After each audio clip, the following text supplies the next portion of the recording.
Mr. President, Secretary General, members of the General Assembly, I believe I was last here in 1957. Dateline, New York, October 21st, 1957. Anxious New Yorkers are swept up in the excitement of a royal visit by a young Queen Elizabeth II who is about to set foot on the world stage at the United Nations for the very first time.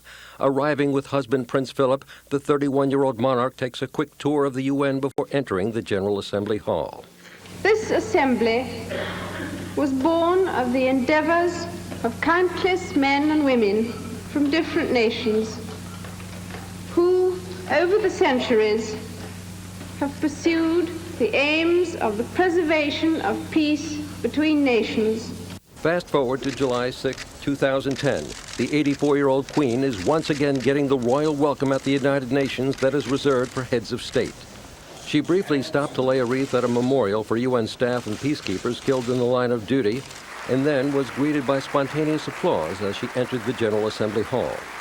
The achievements of the United Nations are remarkable. When I was first here, there were just 3 United Nations operations overseas. Now, over 120,000 men and women are deployed in 26 missions across the world.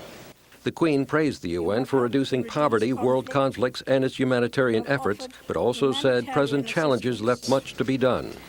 One such is the struggle against terrorism. Another challenge is climate change. A message not unlike her 1957 speech.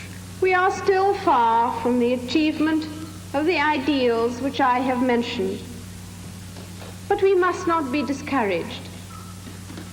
The peoples of the world expect the United Nations to persevere in its efforts. And like 53 years ago, her speech still talked about the UN striving to achieve the ideals set forth by its charter when it was founded in San Francisco in 1945. When people in 53 years from now look back on us, they will doubtless view many of our practices as old-fashioned. But it is my hope that when judged by future generations, our sincerity, our willingness to take a lead, and our determination to do the right thing will stand the test of time. I offer you my best wishes in your task and pray that you may be successful.